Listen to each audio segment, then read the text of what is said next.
Um, Wanted to jump on here and give you guys an update on some of the stuff that's going on with the channel. We started our first Dynasty League Dynamo Dynasty League, actually. So what that was, it's a 12-team league. I talked about it last week. And right now we're in the middle of that draft. It's been interesting. So I was going to do some mock draft stuff for the channel. But since I'm doing these leagues right now, I mean, there's really no point in doing some mock drafts if I can give you guys real data. So that's going to be what we're going to be talking about in the coming weeks on the channel.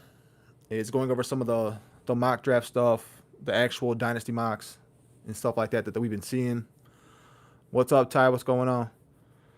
But some interesting things I've noticed so far in this draft.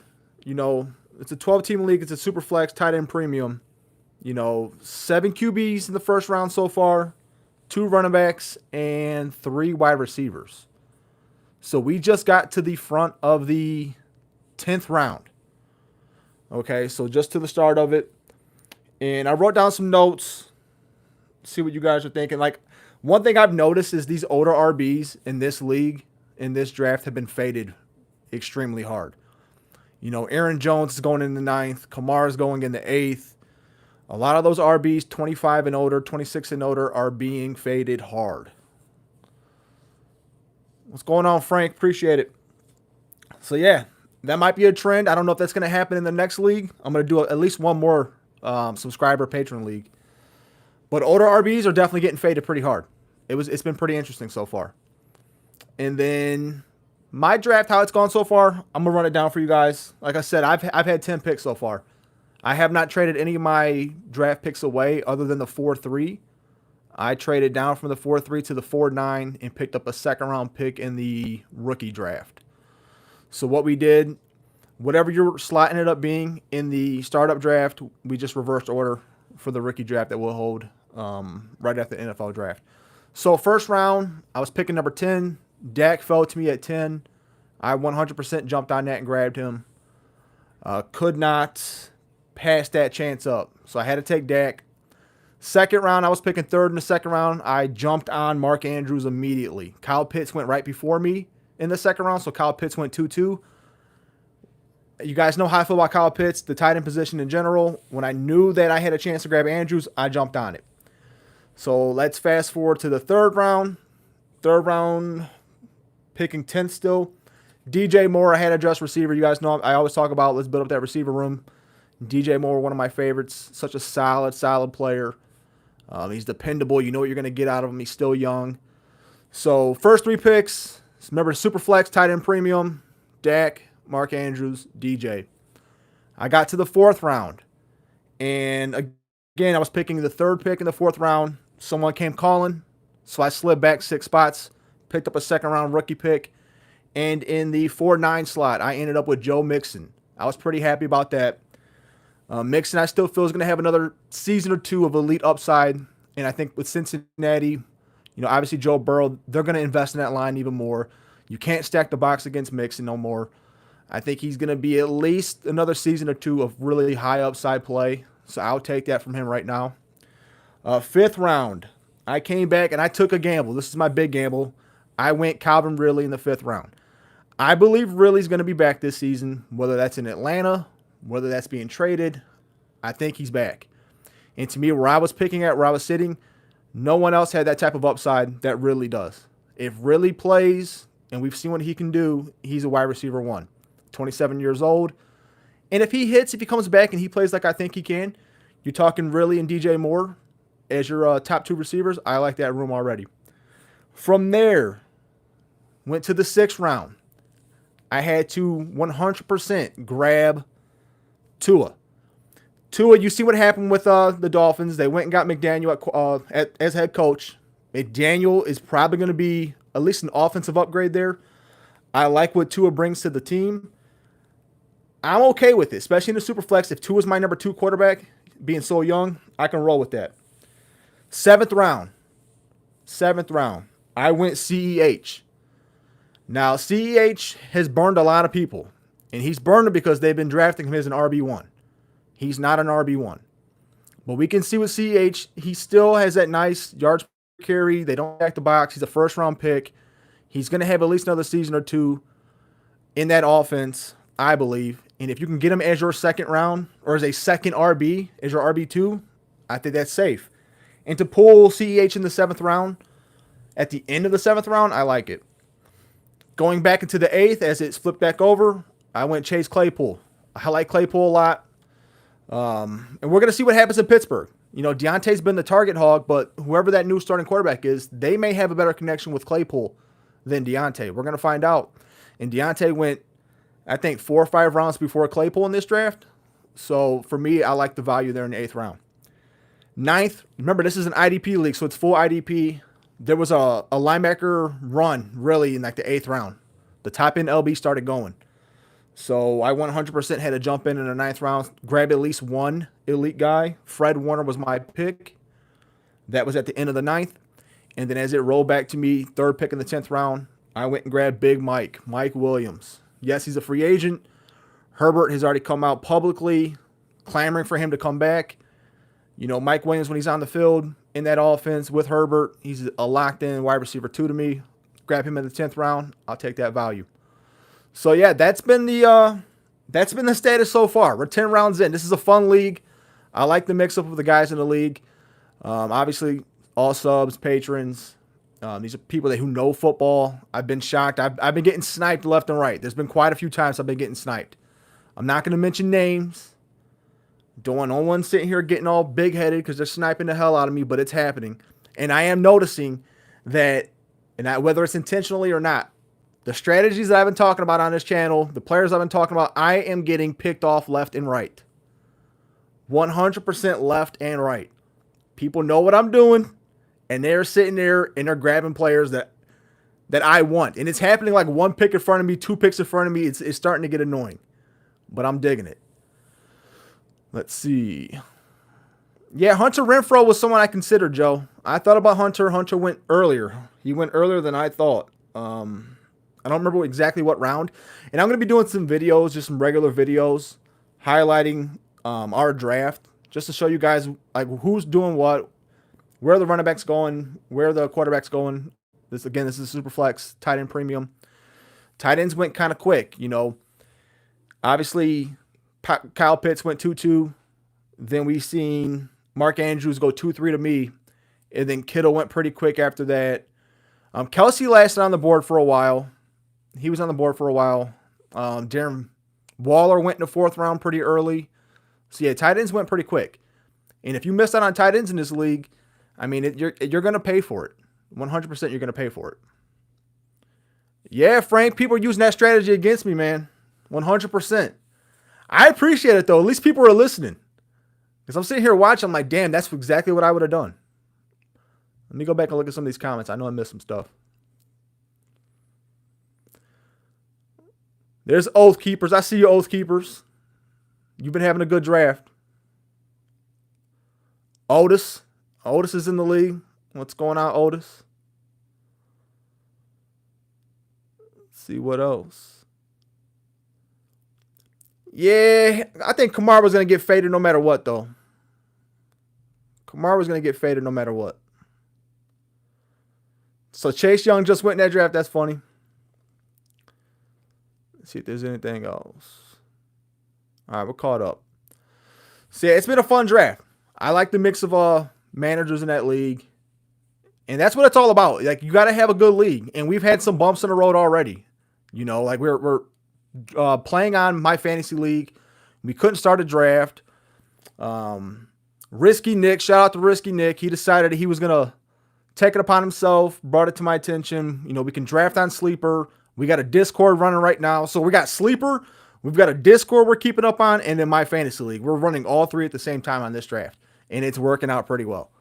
So shout out to the league. There's going to be a few more of these this season.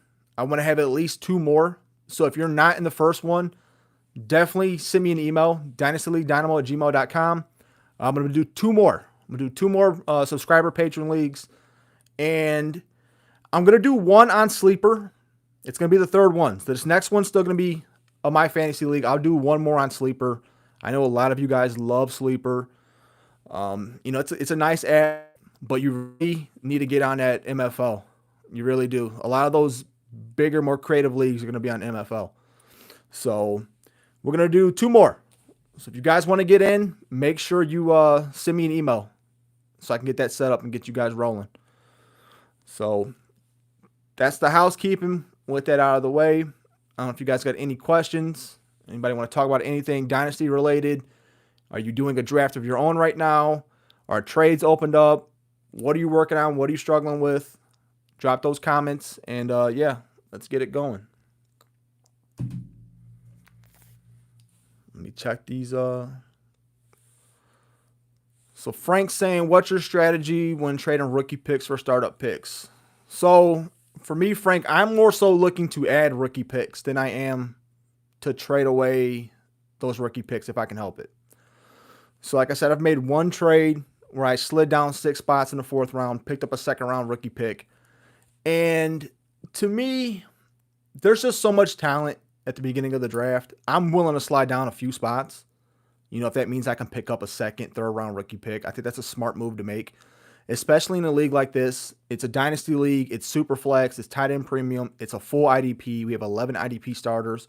You're going to need all those rookie draft picks. You know, if you can jump up and go grab your guys in the draft and it takes your rookie picks to do it, that's a strategy that a lot of people use. And I mean, that's fine. If that's how you get down, that's how you get down. To me, I would rather stack up those rookie picks. So if I can slide down multiple times, 3 or 4 spots, and pick up 2nd, 3rd round picks, that's my strategy. Unfortunately, it's only happened once in this draft.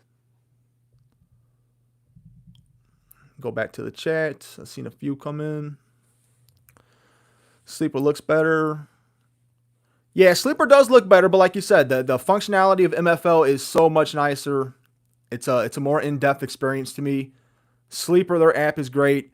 I've been telling everybody in our league, just don't use the app on my fantasy league if you don't want it. Like, just, you can honestly run that on the web browser on your phone. And it's going to be kind of like the same experience. You're going to have the full desktop view. So that's how I use it. I do like some of Sleeper's, just the cleanliness of it. It's really clean. It's easy to navigate. But if you're in a big league, or if you're going to be doing a kitchen sink league or a contract league, salary cap league, whatever it might be, you're going to have to get used to my fantasy league. There's just way, way too much to it. Go back to these comments. Ty, struggling with finding that other DL we talked about for my roster breakdown. Got Burns and Bosa. What do you think about getting? I'm going after Hutchinson, Ty, if I'm you, in that rookie draft. And, you know, you're probably going to have to target him in the back end of the 1st, beginning of the 2nd. That's going to be my move if I'm you. I think Hutchinson has that chance to get into that, you know, that Myles Garrett territory. He looks like an absolute monster. You got Lance and Zach Wilson in the Superflex. Also got the 1-1 and the 1-2. Would you go QB still? I mean, I'm not a big fan of Zach Wilson. You know, I don't necessarily trust the Jets. And Trey Lance, we haven't seen what he's going to do, right? So you have 2 young quarterbacks. Do they have upside? Absolutely. But you don't have a for sure thing. We don't know what they're going to be. So yeah, if there's a quarterback that you really like in that 1-1 spot or that 1-2 spot, by all means. And in the Superflex, you can never have too many quarterbacks, right? If you grab your QBs and then teams start falling apart midseason, injuries to the quarterback play, or they missed out on their QBs, you'll be able to cash in. Let's see what else. Any strategies about having the 1-1 in the Superflex rookie draft? You've got the 1-3, 1-5, looking to move off the 1-1. So, I mean, the reasoning to move off the 1-1 would be if you already have your QB situation squared away, right? I'm assuming you do. So if you have your QB spot lined up, then honestly, you need to go start shopping to the teams that don't have a QB. Unless there's a generational talent at the top of that draft. Which right now, I still like Treylon Burks a lot. You know, if I'm picking at 1, I'm probably going Treylon Burks. But if I don't have a quarterback, then you definitely have to consider that. Which means to me, go shop that pick to the teams in your league that are hurting at quarterback. Because that saves you on that 1-3 pick. You're picking 1-3. If you can shop that 1-1 to someone that you know desperately needs a QB and is going to take a QB, then you know that you have a better chance of Burks getting pushed down to that 1-3 spot. That would be my strategy. Go target the teams that have ass at quarterback. Let me see what else you got. Josh Jacobs is super underrated right now. He was a target in that draft for me. I missed out on him. Jacobs is a really solid. He's a borderline. He's always been like that borderline RB1, RB2, but he's just a solid player. He's gonna put up numbers. He's in that offense. They feed him. He's young still. I think he's only 23, if memory serves me correct. Yeah, Hutchinson's gonna be a really good player, man.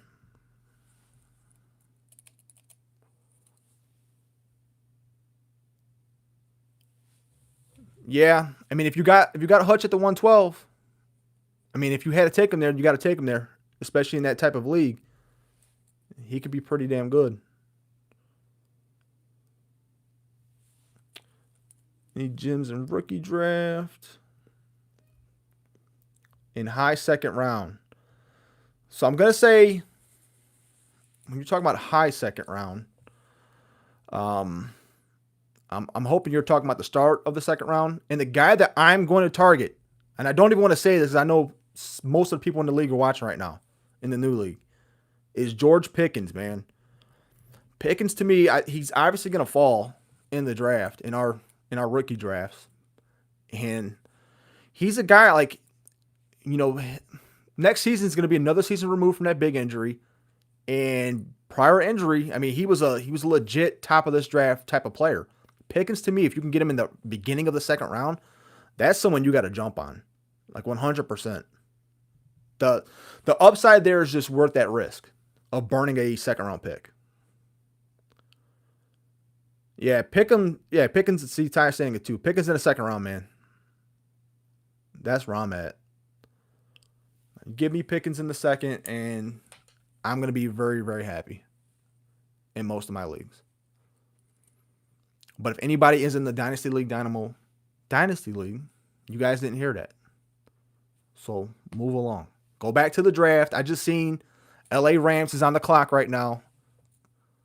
Discord just flashed across my screen. Go back to the draft. You guys can work on some trades together.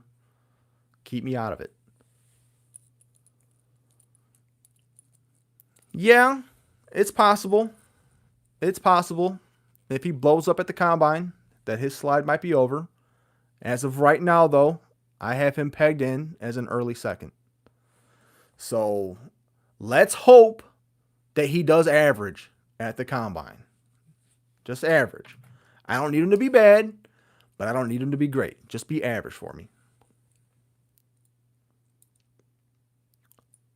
Yeah, Pickens is a great player, man. He really is. And if he does test well, you're right. He's gonna flap draft boards. Like, I'm pretty damn excited about him. Yeah, he's a bigger receiver. I mean, I don't know. I just you turn on the tape for Pickens, man. He just pops to me. He flashes. Like, there's players that you can just watch and you know that they have it, and Pickens has it. If he's healthy and he's right, he's got it. Would it be a shocker to any of you if he comes back 100% healthy that he's the best receiver from this class in 4 years? Because it wouldn't be a shocker to me. I'll tell you that right now. Like, he's a legit upside player. Ty, get off the stream, man. Quit talking. You and Joe too. You guys are gonna blow my spot up, man. I need Pickens to fall, baby. I need Pickens to fall. 100%.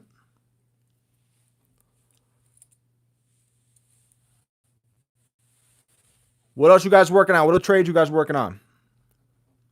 I want to hear stuff. Give me the trades in your leagues. Who are you guys targeting right now? I'll tell you some players I was targeting in the damn draft that I missed out on. Several. I can go over some names right there right quick. I missed out on Tony Pollard. I missed out on Gabe Davis.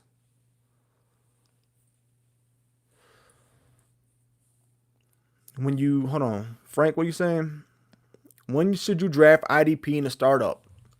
So IDP went a little bit earlier in our draft. Anybody who's on, I can't see it right now, you could chime in. I believe Roquan Smith for sure was the first IDP to go. And I think he went in like the 7th round, 8th round. It was one of the two. He definitely went earlier than I thought. I didn't think IDP was going to start moving until like round 10. So Roquan was the first to go. My strategy is typically like, unless I feel like a player in IDP is head and shoulders above any of the skill guys that I can grab, I'm going to wait. I try to wait until like the 10th round. But this draft, I had to wait until the end of the 9th. Like, I couldn't wait any longer on grabbing Warner. I wanted at least one really elite high-end linebacker on this team. So I had to grab Warner where I did. But it's typically right around the 10th round. And my strategy in an IDP league is to stock up that linebacker room. Go linebacker and then try to grab yourself an elite D-line. There's a handful of DBs that are really, really good that I like. But if I miss out on them, I miss out on them. I'm not going to lose sleep over it. You know, I can stream DB all week. Or all season long, I should say. Let's see what else. Sean, so the PPT, I mean, you guys know the main two are going to be Gabe and Kendrick Bourne, but there's always PPT guys. And PPT is not everything, obviously. It's an indicator. And I only did the wide receiver 1 study on that. So I'm planning on doing a wide receiver 2 as well. Once I do that, I'll probably have a better idea for you of wide receiver 2 targets in that PPT range. It's normally like right below 1.6. It's like 1.63 and below is like that wide receiver 2 range for the PPT. So just to give you that, I know that off the top of my head. But in terms of targets, I have to actually go through and break those down for us. That's going to be a video coming up. Let me see what questions I've missed. Yeah, so Roquan did go in the 7th. That's what I thought. Jarvis Landry, Ty. Quit giving all my shit away. Jarvis Landry's another target for me at the later stages of the draft. Anybody who's watching right now in the league, like, I'm going to tell you to draft him in like round 35 of the 40-round draft. But really, where am I going to take him? Much sooner than that. And the reason being is Jarvis Landry is not going to be in Cleveland next year. I at this point, I believe that. I don't think he's coming back. He's making $16 million next season. There's no way. With the recent injury history, the decrease in production, he's not coming back. So to me, Jarvis Landry is the guy to go grab. He's had 2 top 12 seasons in the last 5 years, last 6 years, 5 or 6, whatever it is. He's a PPR monster, especially in the PPR format. If you can go grab Jarvis Landry and get him later in the draft, who knows where he lands? It's like, to me, that's a guy to go grab. But not in my league. Not in the Dynasty League Dynamo inaugural Dynasty League draft. You guys better not touch Jarvis Landry. I'm telling you right now. I'm going to be pissed if someone snipes me on Jarvis Landry. I should have just ignored that comment. Let's see what else.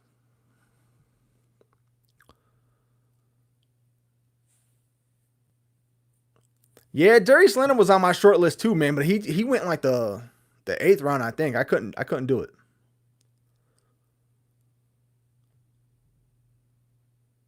Let's see what else.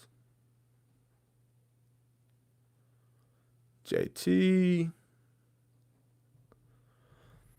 Landry's older, Joe. 100% he's older, but to me, Landry has a chance to have one of those bounce back seasons. I firmly believe it. Firmly believe it. Like, he's got a chance, is all I'm going to say. All right, you guys being Colts fans, I keep seeing that pop up. What do you think about the possibility of the Colts going and grabbing Jimmy G and replacing Carson Wentz with Jimmy G? I want to hear from some Colts fans because I've been bouncing this around in my head. I see it as an option at least. What would you guys say? How pissed would you be? Would you be happy? Do you think he's an upgrade over Wentz? Let me know in the comments below.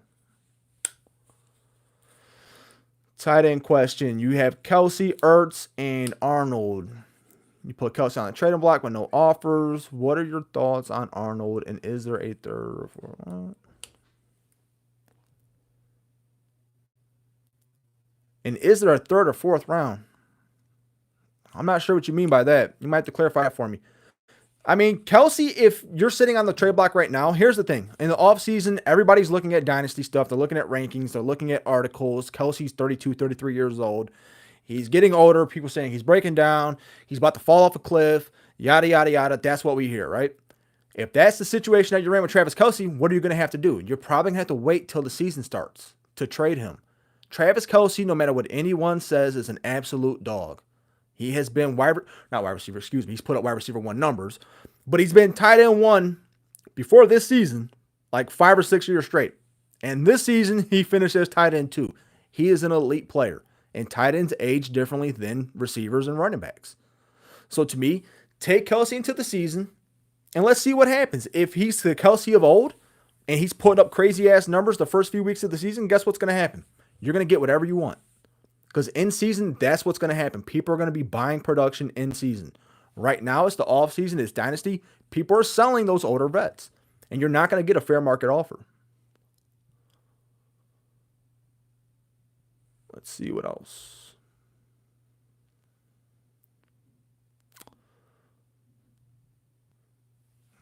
All right, so you guys saying, hold on, Mr. Lee. How you gonna put a pick up for trade when I'm on the stream, dog? Hold on. Mr. Lee, if you're still in the stream, let me know what you want for it.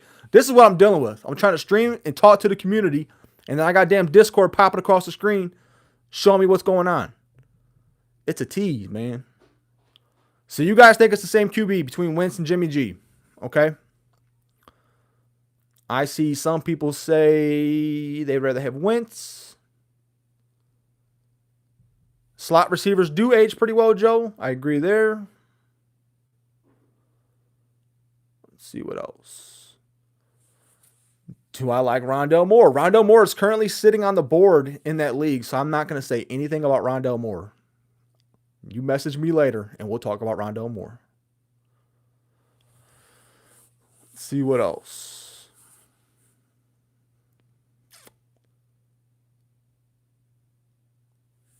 So a 3rd or 4th round pick in this draft, David, I mean, if you can get that for Dan Arnold, I'm probably going to do it. But Arnold looked good with Lawrence before he got hurt. We'll see if he's back next year. The Colts did spend a lot on Wentz, but my thing is, like, if they feel like Jimmy G is going to give them a better chance at winning next season, I don't think that's going to stop them. What's your strategy in a 10-team, 2 QB, but it's what, 6 points passing TD? I mean, if you're in a 10-team league, 2 quarterbacks, 6 points per touchdown, I mean, you just got to go grab your quarterbacks immediately. Like, what can I say? Like, 10-team, it's a shallower league. There's going to be more talent on the board, but that's always a position. Like, I'm not messing around. If I'm in a Superflex league, you go get your quarterback. Some people might try to fade that out or wait on it. That's not ever going to be me. I'm getting that quarterback.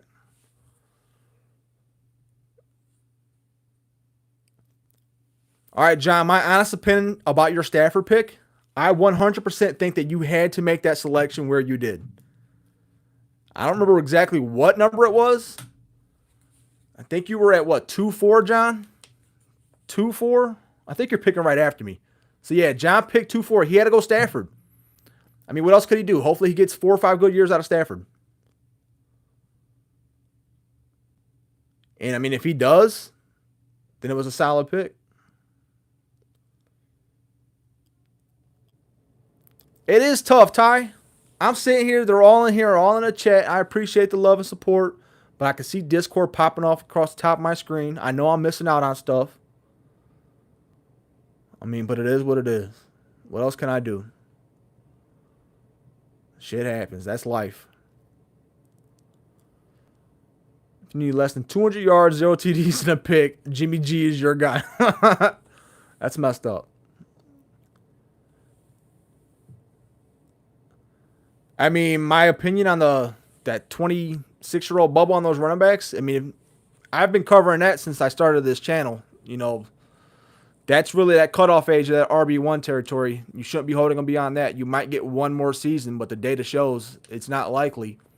You know, Hopefully you have these older backs that transcend into a RB2 for you for a couple years that still have value. But if you're looking to cash out, you should probably be doing it after that age 24 season.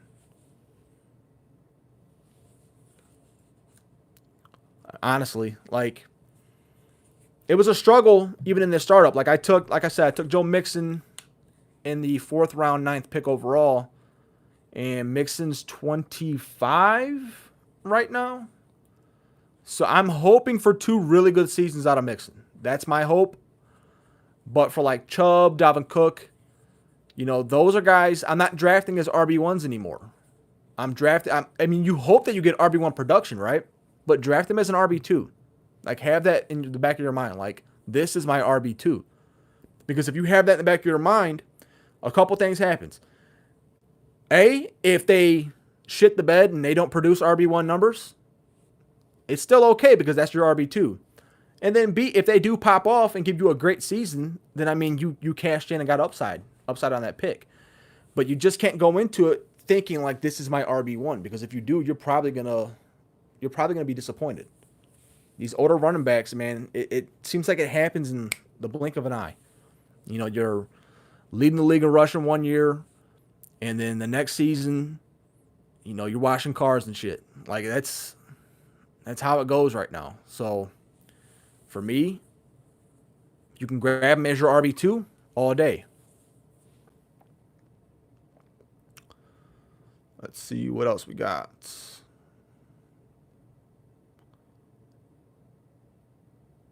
So, LA's wide receiver situation 2022-2023. Robert Woods, sneaky value. I don't know about targeting Robert Woods in the middle rounds right now. We've seen Cooper Kupp. He's going to be there next year. I think Odell stays, right? So I think Odell sticks around. We just talked about Jarvis Landry. If Landry gets cut like I'm expecting him to, 100% the Rams become the favorites to sign Jarvis Landry. And then you have Van Jefferson there. Robert Woods might be the odd man out. So 12, 15. I would target him a little bit beyond that. That 16 to 18 range. You're close. But that's a risky proposition. He's getting older, coming off a major injury. I'm avoiding right now. But that's just me. In that scenario, I think you have better options. But that offense, anybody who's getting targets in that offense, consistent targets, is going to produce. That's pretty much evident right now. And Van could be one of those guys that pops off next year. I'd target Van more than I would. I would target Van more than I would Robert Woods right now.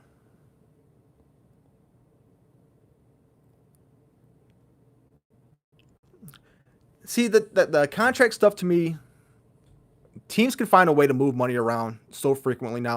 Think about Pat Mahomes and all the damn contracts he signed to push money around to help them out cap space wise.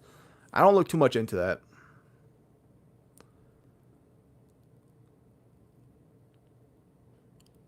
Yeah, to me it's more about his age and injury. It's a huge injury that late into his career. I'm not all in on Woods.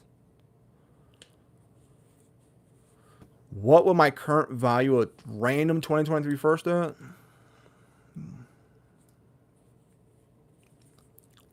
I think you have to look at a 2023 first if you're anticipating that RB class being as good as it's going to be, or allegedly is going to be, then you have to value that pick accordingly. Who would I give up for a 2023 first? It probably wouldn't be a fair trade because I'm trying to hoard all those picks, to be honest with you.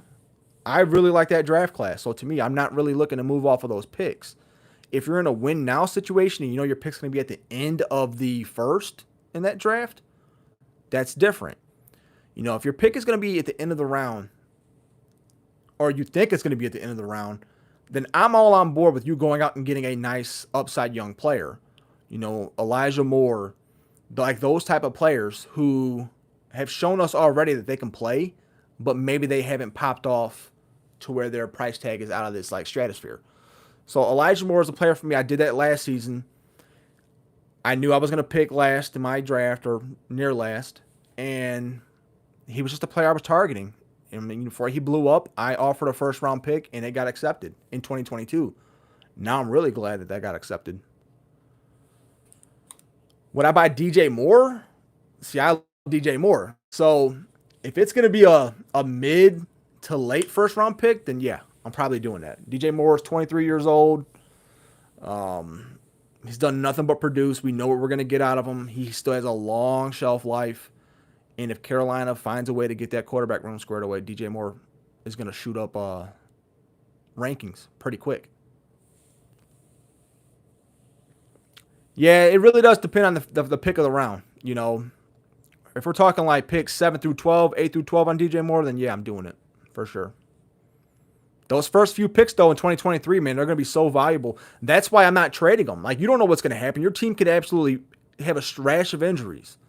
You know, like you could be sitting there thinking you're going to try out a contending team, and then you get hit with a bunch of injuries, and all of a sudden, like you're, 2-12, 3-13, whatever the hell it's going to be, 3-11.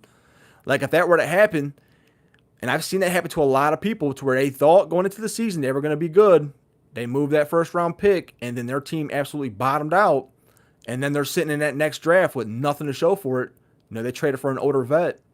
I don't trade first round picks for older vets. That's one thing I don't do. I'll trade a first, but it has to be a young vet that I already know, that I trust, that I can see play. Someone who's done it already. That's the only time I'm advocating trading first round picks in Dynasty. It has to be a known commodity, and it has to be a young commodity. I'm not taking on any 27, 28-year-old players. I'm not doing that. That's the fastest and easiest way for your team to be stuck in purgatory. Right in that middle ground, not competing for championships. That's the goal of this, right? We all want to win titles. Go through this chat. See if I missed anything. I think we're good. I've been trying to keep up. So yeah, it's going to be interesting. These last, we got 30 rounds to go. It's a 40-round draft. It's going to be interesting. I'm curious to see where IDP starts to really run. And I'm talking, the DBs, second-tier linebackers, second-tier D linemen. It's going to be interesting. So targeting handcuffs in the middle rounds of drafts and beyond, that's 100% a very solid strategy. Those are the players that you go grab because, again, injuries happen every season, especially at running back. And if you can grab those handcuffs and players go down, that's a nice way to build depth on your team. I'm always an advocate of grabbing those handcuffs when you can and hoping, like you're not hoping for injuries, but we know what happens. And if you could string multiple, starting weeks together out of handcuff backup running backs, that's great for you. That's great for your team. That's how you can win in the middle of those seasons when bye weeks happen and injuries happen, is having those handcuffs, man. They come in handy. Look at this season. Just think about this season. Think about Devontae Booker. Think about Darrell Williams and Khalil Herbert. Like, just think about those players and how much impact they had. Yeah, exactly. Those standalone value players. Like Chris said, the Madisons, the Dillards, the Pollard. I mean, A.J. Dillon went way before Aaron Jones in this draft. Way before. Yep, Madison right there won several games with Cook being out.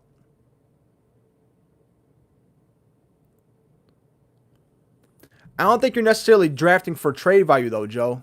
Like, you're drafting these handcuffed running backs knowing that injuries at the running back position are frequent, right? So it's not only drafting for trade value, it's drafting for, is this the possible replacement? Is this going to be the new running back for this team in a season or two?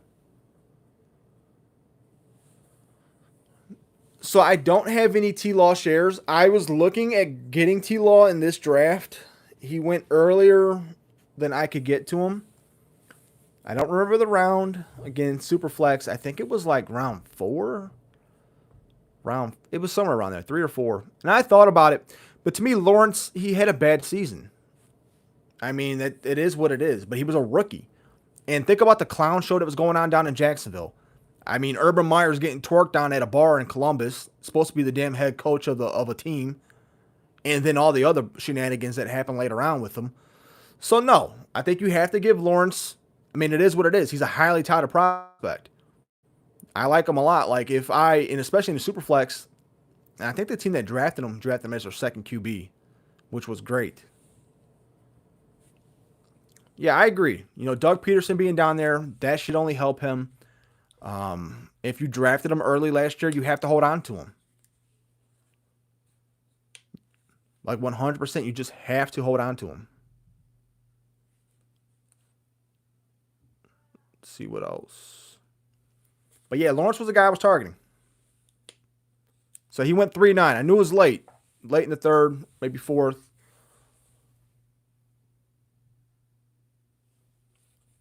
All right, see there. John drafted Lawrence in the third round after he took Stafford. I think that was a great, sandwich of a picks in the Superflex.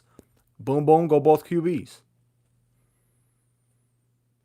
Yeah, I mean, Dougie P won the Eagles a Super Bowl with Nick Foles as the starting quarterback. And think about the season that Foles had. I don't remember the exact numbers, but wasn't it like 23 touchdowns, like 1 or 2 interceptions? Whatever the hell it was. It was something crazy. Like, Trevor Lawrence is an elite upside player. He can do it all on the field. He can make every throw. So, yeah, I think you take Trevor Lawrence and you just be happy with it. If you drafted him last year early, you took him first overall in your Superflex startup or rookie, whatever the hell it was, not in a startup, but in a rookie draft, you got to just hold on to him. Etienne is a good value in these drafts, in the Superflex drafts. Yes, he 27 touchdowns to 2 interceptions. That was a crazy season out of Nick Foles, man. Absolutely crazy. Etienne is a good value. The only thing about Etienne I'm going to say is the fact that Peterson's there. And with Peterson, we're going to see what he does with his running back room. I feel like that is a built-in running back by committee immediately with Dougie P on board. So don't expect a bell cow type workload for Etienne. Let's see. I mean, where Wilson got drafted, Chris, in our draft, there's definite value. Like, if you looked at the other quarterbacks that were sitting on the board around him, I mean, you have to go upside there. He's a rookie last year. It's the same deal with Lawrence. Like, we don't know what these guys are going to be in a couple of seasons. More talent around him. Does he have a chance to improve? Absolutely. So where he went in the draft, I'm okay with Wilson.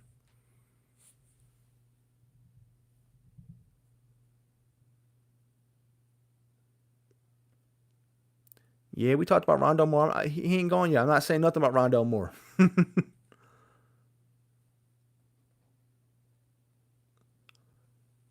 If you want to get in the league, Dynasty League Dynamo at gmail.com. Send me an email. We're doing at least two more of these leagues.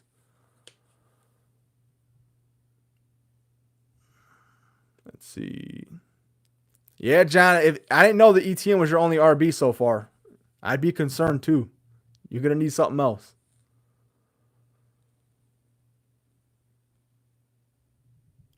Exactly. Jets have early picks this year in the draft. They're going to improve that team. Wilson has a chance to get better.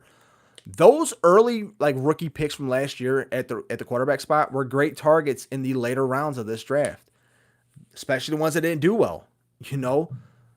There's I thought Tua was a great pick in the 6th, just based on McDaniel being there. I like his offense. I think he's going to bring out the best in him. And if you can get these young quarterbacks with draft capital, their team is not moving off of them for at least 2, 3, 4 seasons. So you already have that in the back of your pocket. Gives you time. Jordan Love. We're going to see what happens with Rodgers. If Rodgers stays in Green Bay, then Love's going to be sitting for a couple more years. But if you're in a startup and you're getting to that, 14th, maybe 13th round, he's probably someone you have to consider. Especially if it's a Superflex. Let's see what else. I think we're caught up there.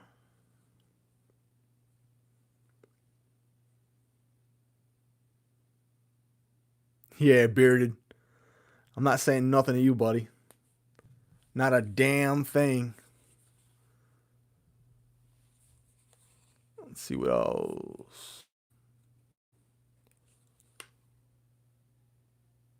Our early seconds are still in 10. Early seconds are nice to get no matter where you're drafting, no matter the size of the league, you know. And I say that based on running backs always getting pushed up draft boards, right? So if RBs get pushed up draft boards, and it happens every single year, we see receivers, sometimes quarterbacks, especially in Superflex, get pushed down. So if you're sitting and picking in the early second round of drafts, you're going to have your choice of players. You know, you're going to have a nice high upside receiver or possibly that second tier quarterback. And we've seen in Superflex rookie drafts, second tier quarterbacks generally are the ones that produce, you know. Like we look at Pat Mahomes' second round pick in most Superflex drafts as a rookie. These are, I mean, I love grabbing those early seconds. Frank, what do you say? How many QBs do you think go in the first round of a Superflex startup? All right, guys, correct me if I'm wrong. Anybody who's still in here that's in the draft, we had 7 go, right? So it went, off the top of my head, it went Josh Allen, then Herbert, Mahomes, Burrow, Lamar, Kyler, and then Dak. So 7. And I think that's the right number for this year. I think 7 is the right number. I don't think you're going to see any more than that. If you see less than that and, you know, Dak or Kyler or whoever falls out of the first into the second, then, I mean, that'd be a great situation for us picking early in the second. Yeah, Burrow went 4. I'm pretty sure Burrow went 4. Anybody who's in here still, chime in. Because, I mean, I'm pretty sure, yeah. Allen, Herbert, Mahomes, Burrow, Lamar, Kyler, and Dak. Yeah, Burrow went 4 in that league. Let's see what else. Oh, okay, Adam. How reliable is a third QB? You're going to find out how reliable a third QB is in a Superflex league real soon. I'm not answering that. Age drop off in IDP for LBs, DO, and DBs. Linebackers, you can still get production out of a linebacker, you know, 30, 31 years old. Beyond that, on your IDP, I'm not messing with. That's generally my cutoff on IDP for elite players is that age 30 season.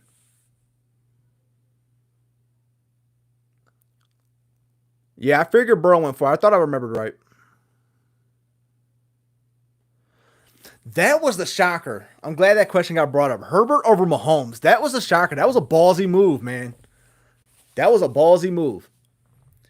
Like, I still would have gone Mahomes, personally, but I can understand it a little bit.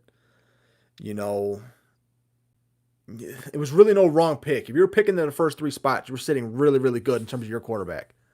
But I would have still gone Mahomes slightly. I think Mahomes had a down year for him. I think he's going to absolutely go berserk next season. But Herbert, man, he's nice. Herbert's really nice. I'm glad that question got brought up, though. Let's see what else. John, quit giving out advice on a third QB. Keep that to us. We're drafting right now, damn it.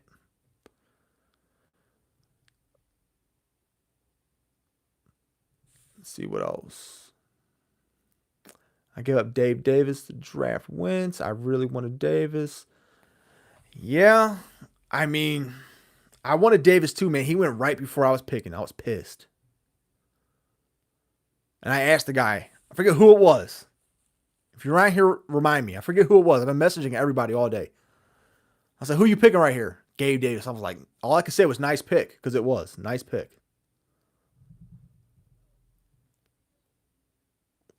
Yeah, I bet you did like that, Chris. I was a little shocked. I was a little shocked.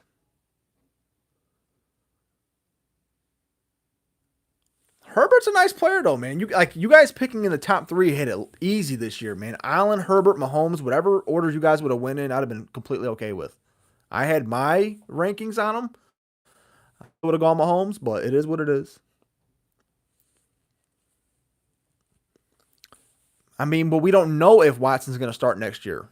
I get what you're saying, but we don't know that. You know, what we do know is he's been accused of doing God knows what to like 50 different people. So Watson wasn't, but honestly, he was another trade target of mine. If I could have got him where he went, I would have been all over him. But without that certainty of what's going on, and even if he does play next season, he's going to get suspended. You can pretty much book that. So, you know, who knows? Burrow's much younger. He's got Chase. He's got Higgins. You know, he's in the Super Bowl right now, obviously. Now, Watson went he went later than the second round in our league. I'll tell you that.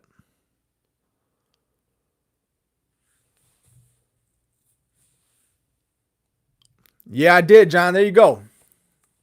I knew I had Warner, but once you took Davis, I took Warner.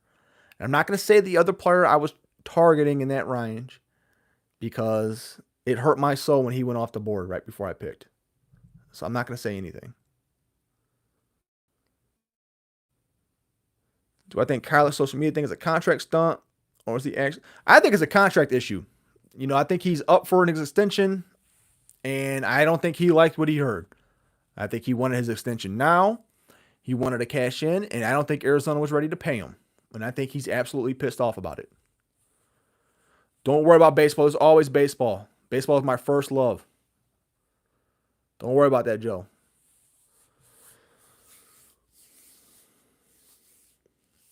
In a rookie draft, I feel comfortable taking top tier IDP. If it's someone I really, really like, you know, early second round. I don't think I've ever taken an IDP in the first. Generally, I like the back end of the second round, though, the most for my IDP. Give me like picks 2-7 through like 2-12, and then the first few picks of the third round.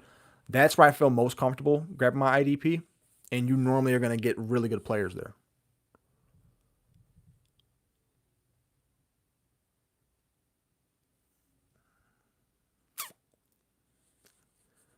I mean, T. Higgins as your wide receiver 1, I think you're going to have weeks where he's not going to produce very highly.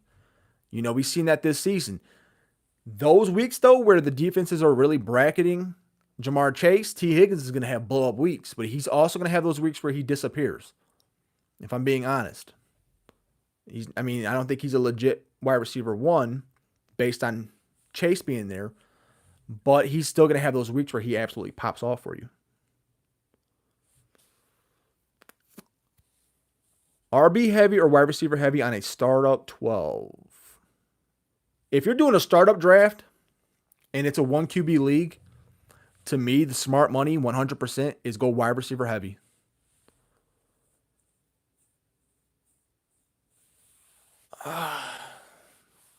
T. Higgins or DJ Moore? They're so close to me. It's weird because, like, Higgins is so talented, but he has Chase that's always going to cap him. DJ Moore is really talented, but he has no quarterback. They're very close to me. I'm going to do a slight edge to DJ Moore because he's still really young. And at least we know if they address that QB spot or they draft someone who comes in that he's the number 1. But I think Higgins is always going to be capped with Jamar Chase there. That's the long and the short of it.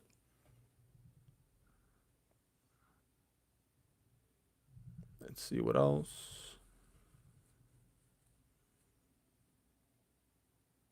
I mean, start 12 roster spot. What? Hold on, man. Look through all these.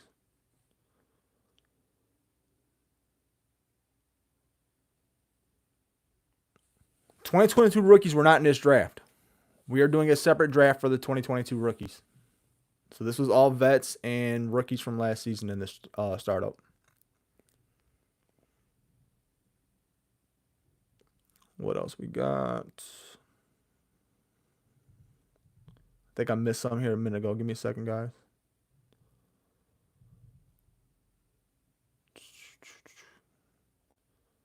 Look at Joe saying, let's go Mets. I'm all right with the Mets. You know why, Joe? Because the Mets are like the underdogs of New York baseball. I'm okay with the Mets. Hopefully Francisco gets his shit together for you guys.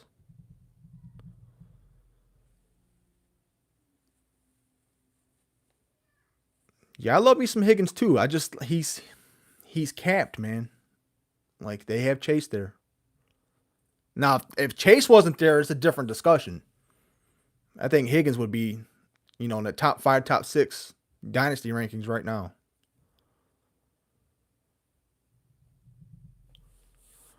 Let's see what else.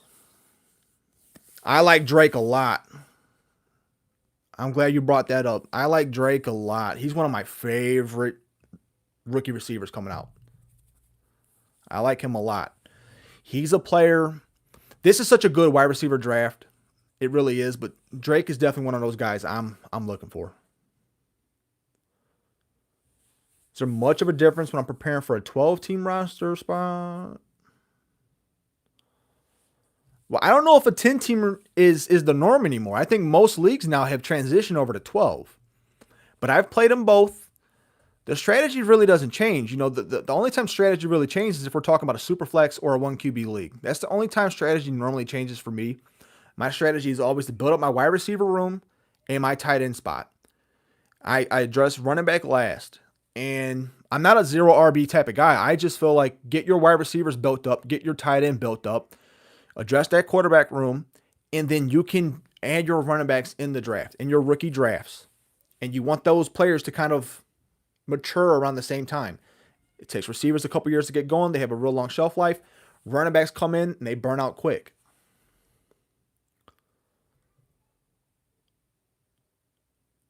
Yeah, Drake is up there for me. I like Drake a lot, man. I like Drake a lot.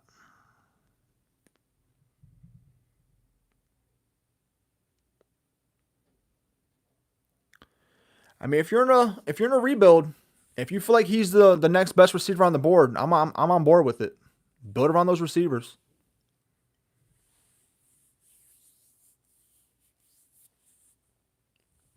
Yeah, I don't like doing this live during the middle of the draft either, but there's only 12 of us in that league.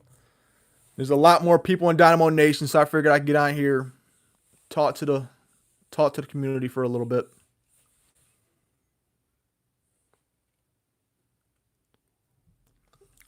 I mean, if Drake goes to the Jets, you have to think about talent versus situation, right?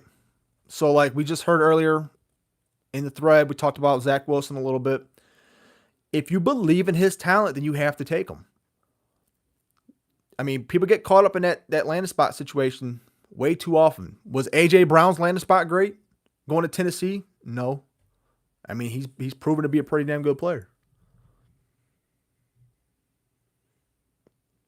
Take those stud wide receivers, man. Build up that wide receiver room. Yeah, you're right, Chris. In 10-team leagues, that QB has way less value, man. Way less value. Look at Sheku. Sheku, for those in the league, this is multiple scoregasms. That's who this is. And Sheku, I'm not saying anything about your draft so far, sir. Why don't you just enjoy yourself down in Hawaii, where you're at right now? Who do I like in the Super Bowl? I mean, being an Ohio guy, even though I'm a Browns fan, I'm rooting for the Bengals, period. I love how that team got built. A downtrodden franchise. They drafted their quarterback. They drafted their receivers. I'm going for the Bengals. I hope they pull it off. Let's see what else. Yeah, aloha back to you, son. It's like 15 degrees here. You're hanging out in Hawaii.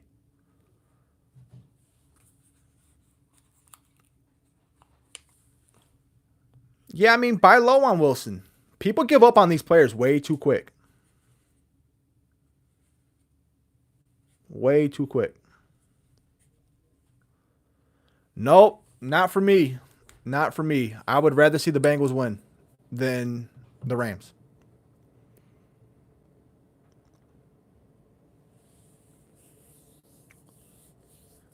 All right, so if the Simpsons predicted the Bengals 34-31, you guys know it's true. It's happening. Nostradamus is on that right.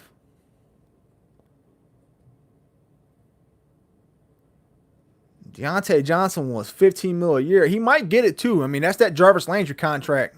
He set the bar for those little receivers out there pulling all those damn catches. Hey, don't sleep on the Bengals defense. The Bengals have some nice players on that defense, man. They do. Look at Jesse Bates, Logan Wilson. I mean, they got some players of their own on defense. Don't sleep on that Bengals defense.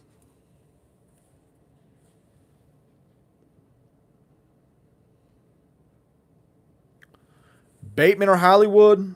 I like Bateman's talent more than I like Hollywood's talent. You know, the thing about both of them is it doesn't really matter. I think they're both going to be capped at wide receiver 2.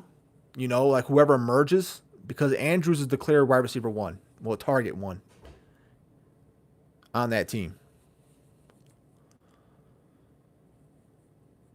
Let's see what else. Does Waddle become Debo 2? Nah, to me.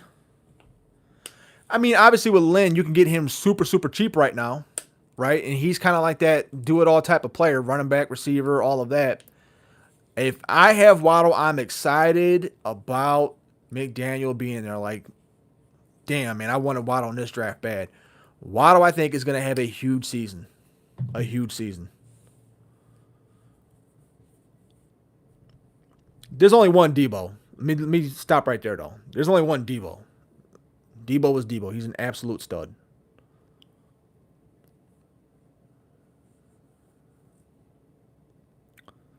Let's see what else. Yeah, Waddle is a toothpick compared to Debo. Debo's a big dude, man.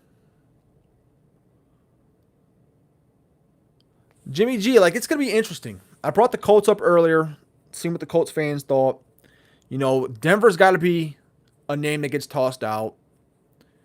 You know, Denver's a team that they feel like they're ready to win. The quarterback situation is terrible. You can see him going there.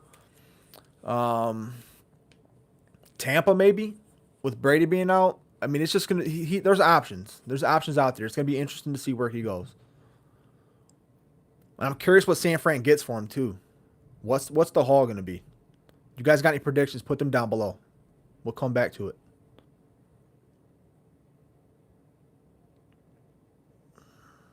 Let's see what else. The owner of Wilson refuses to trade with you. See, I've done that. There's some people I won't make deals with in leagues as they develop, and that's mostly because they just turned out to be assholes. So, like, all right, well, if you want to be stupid about stuff, then I'm not going to make a deal with you.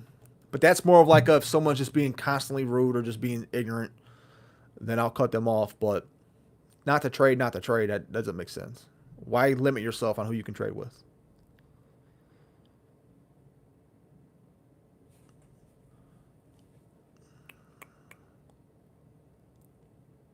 No, that's a good deal.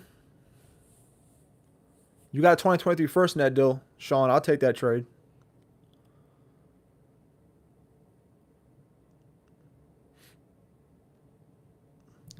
We'll see.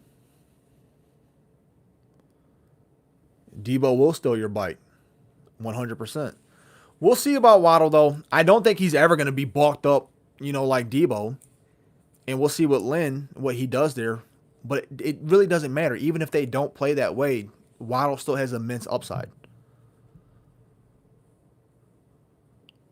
So Joe's saying Jimmy G for a 2nd and 5th rounder is what San Fran's going to get back.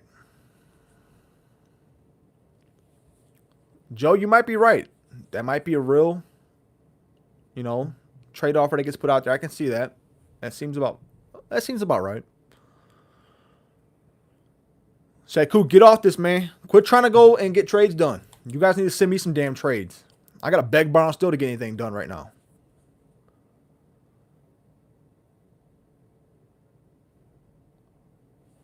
Let's see what else. At this point, you can only hold Kamara. If you already have Kamara in your league, you can only hold him. There's nothing you can do right now.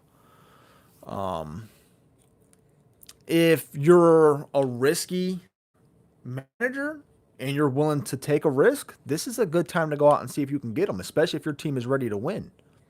You know, and I'm not saying go give up the farm, but if you can approach somebody and like, hey, he's got legal troubles right now. Even if he comes out of that, he's going to get suspended. He's getting older. If you can go grab him for a mid-second, no, that's what I'm doing. Let's see what else. Let's see what else. Yeah, I agree with that. Waddle being a top talent, but never having a Debo physique. Waddle wouldn't be Waddle if he did. Different QB market. No, let's see what else. What do I want for that rookie 2-3? Well, multiple scoregasms. It's funny you should ask. I tried to trade you that pick earlier in this draft, and you ghosted the hell out of me. Stop replying. All of that. So I don't know. You're going to have to come to me. Make me an offer. And now you're on my radar. And it's not going to be cheap. And at this point, if we get out of this, our main draft, and I haven't traded these rookie picks, they're not going to go anywhere.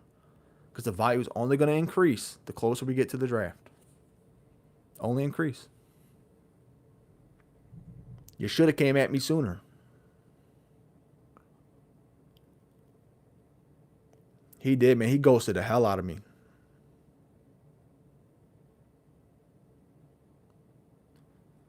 Let's see what else.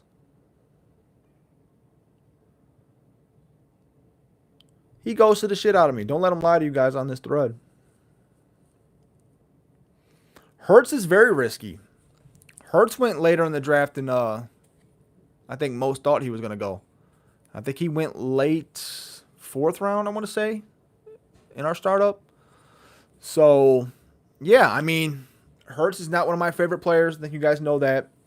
But if he somehow gets his life together with what he does on the ground, he can be very good. Oh, it was ghosting, son. Don't lie.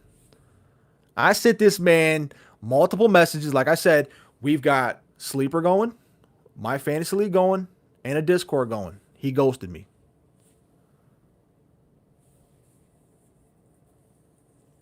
I'll explain IDP a little bit, Bearded, because this is your first IDP league. And again, you need to stack up that linebacker room. I'm fading the DB position unless it's one of the top 2 or 3 guys. And ideally, if you can grab yourself 1 or 2 consistent starters on the D-line, that's what you do. But building up that linebacker room right now, especially where we're at in our draft, the linebackers are starting to go really, really quick. That's probably your next move. Go grab those LBs.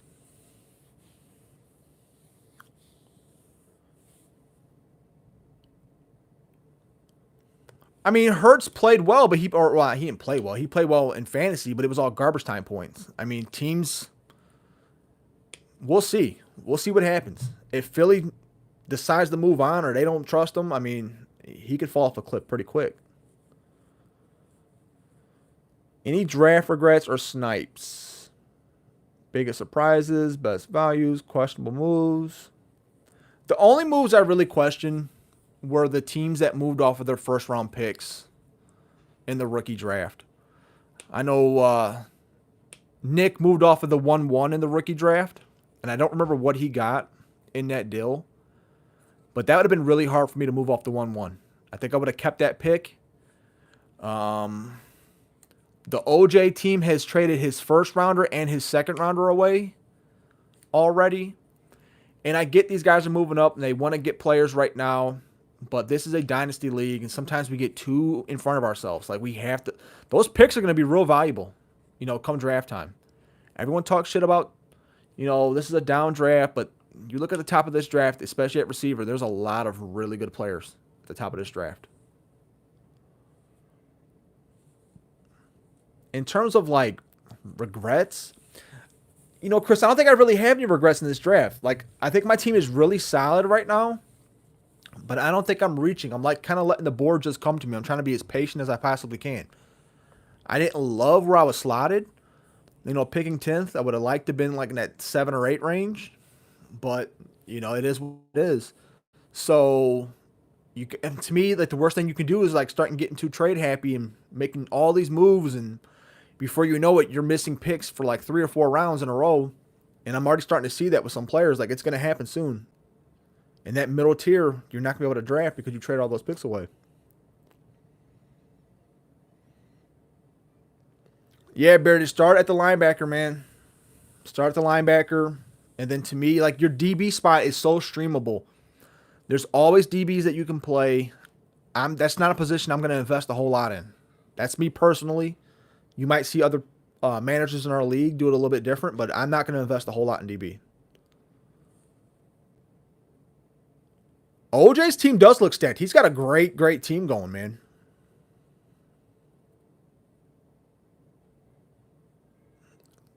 Let's see what else.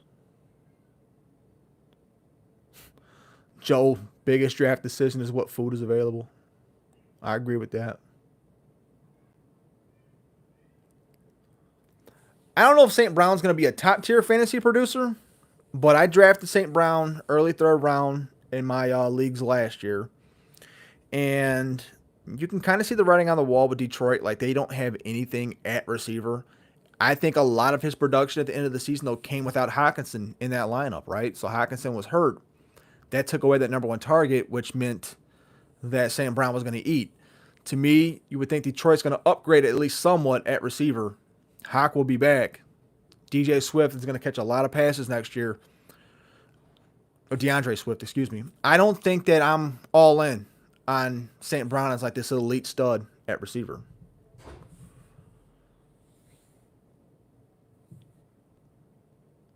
Let's see what else. Yeah. His receivers are stacked. I can't remember off the top of my head. I think he's got DK. He's got Debo. I think he got Scary Terry in there too. He's got some really good receivers. He doesn't have a second quarterback at all, though. And no second quarterback, which means he is not even in position to draft the 3rd quarterback. So we'll see. In this league, if your second quarterback is scoring 25 to 30 points based on the bonuses, I mean, that's going to come back to bite him on the ass. Yeah, Joe, I can see selling high. I can see selling high on St. Brown. Especially if someone falls in love with him right now. I just think the circumstances, it was like a perfect storm for him last year towards the end of the season. And you got to think that they're going to upgrade at least somewhat at receiver. They have to. I mean, there was just a bunch of hot dog shit out there at receiver.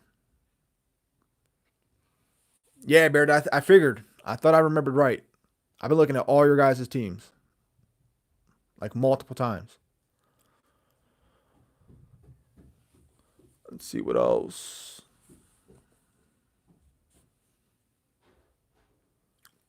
My wide receiver rankings now compared to a few months ago. No, I mean that first receiver video that came out was a cornerstone, so it was younger players, 4 years into the league and less. I'm pretty set on that. I think Jamar Chase is the clear-cut number 1. Followed that up by Justin Jefferson. I think I had CD Lamb number 3. Yeah, Salah. My top 3 for sure. They've all stayed the same. I'm good with all of them.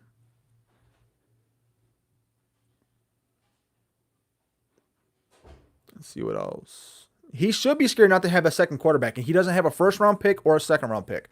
So if he doesn't land a quarterback that is viable in our draft, he doesn't have the draft picks to go up and get one.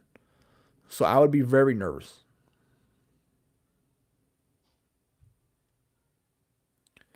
Yeah, I was not letting Andrews out of my sight in that second round. When I seen Andrews there, I grabbed him.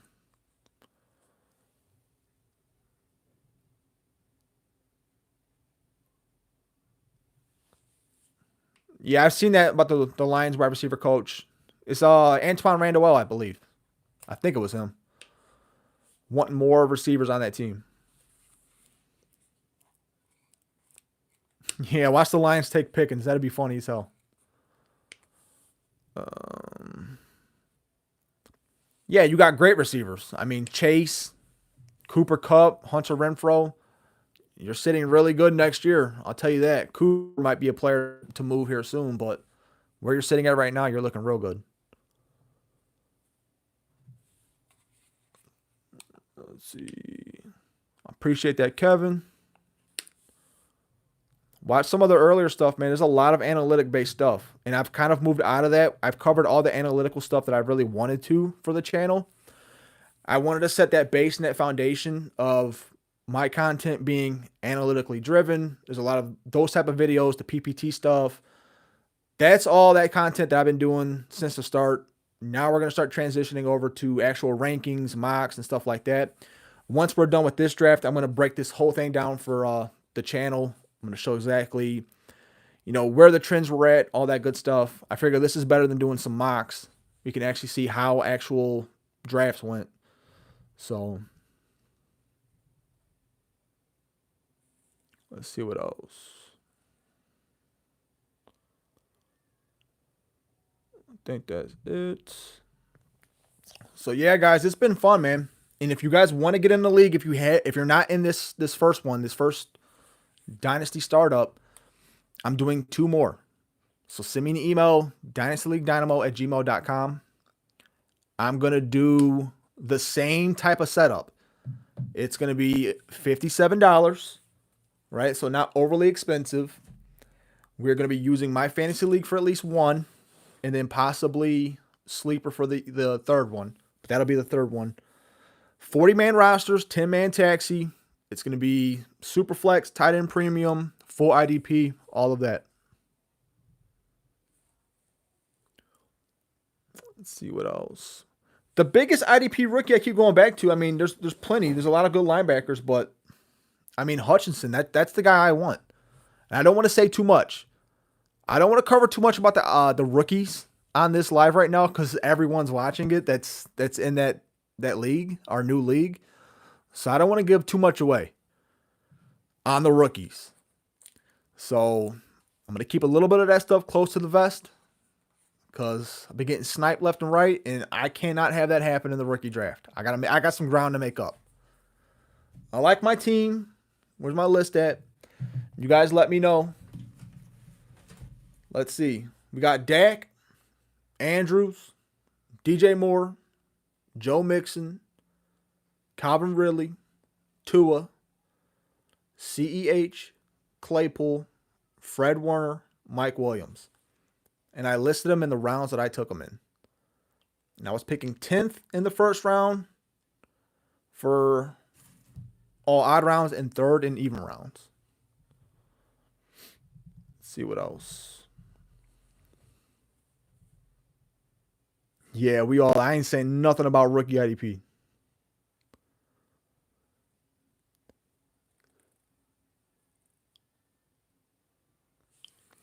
So Bearded, I might let the rest of the subs, patrons get in. I had a list of people who didn't get in the first league that wanted to get into it, but they had reached out too late. You guys really reached out pretty quick, and we filled that league up in like a day or so. So I already had a nice little list going. So I want to give a few other people a chance, to jump into that league. If I find that we have a good blend in that second league and there's not that demand for the third, then I'll open up that third league, which will probably be the sleeper league for everyone else who's already in the first 2 to get into it. Is what we'll do. Let's see what else. We all left. Look at Chris talking shit.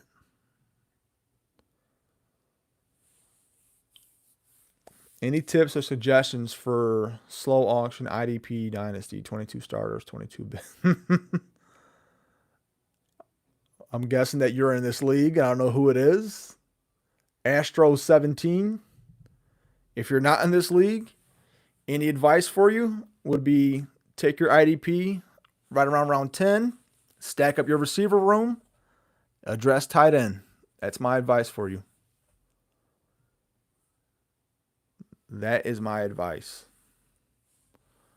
So, all right, guys. I think I'm going to jump off of here. If I miss any questions, anything that you have, drop them down below. I'll get back to you. Let's see. I'll get back to you. Again, if you guys want to get in the league, Dynasty League Dynamo at gmail.com. Send me an email. Basically what I'll do is like the first come, first serve on the emails. If you send me an email right now, I will save your place in order. Once I have the league set up, I will literally send you a link to the league. I'll send you a link to League Safe. That's where we're going to keep all the monies at. And the first ones to pay for their spots will be in the league. That's how we're going to do it. I think that's the most fair way to do it. You know, you got to pay to play. And in that league, we're going to be doing, you know, the prize pool is going to shake out to around 600, a little bit over that.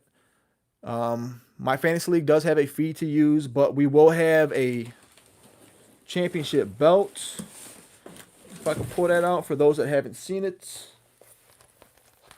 This will be the belt that we'll use for the champion in that league.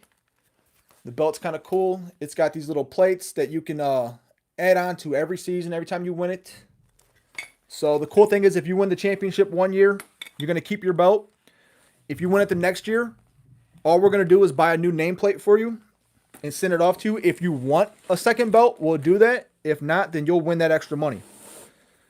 You know, that's how it's going to go. So there's going to be a championship belt. First place will win about 300. Second place will win about 150. And yeah, I mean, it's a good, fun league. I really like the guys I have in this first league. You can already tell people are active. They're taking ownership. And that's what I like. This is everyone's league. It's not just my league. This is everyone's league. So I like that stuff.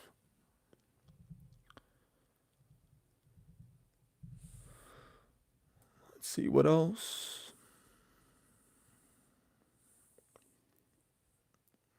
Oh, hold on, Frank. Frank's talking about the comics on the wall. Frank, if I'm not doing fantasy football dynasty stuff or hanging out with my family, my comics, man, like this is it. I've been doing this for years. And this is just like one part of it. I have a spinner rack. You can't see, like right here. A pretty badass spinner rack. And on this spinner rack, let's see, what do I got on here? I got any good oldies on here? And that one's all right. It's just stuff like this, like Spider-Man number 41, First Rhino. It's just stuff like that. Like there's a bunch of keys. I love my comics. I love talking about comics. So if we got any comic heads in the league, definitely send me a message on it. We could talk about that all day. Let's see what else. All right, so I think that's it. All right, guys, I'm going to jump off. There's going to be a lot of content coming up. Once I get through the draft, we're going to be going into our rankings. I don't want to give too much of that away right now. I don't think it makes a whole lot of sense to do that. So we'll get into our rankings, Dynasty Startup rankings, and we'll get into our rookie rankings as well. So that'll be it. You guys have a great week. Stay safe, and I will see you next time.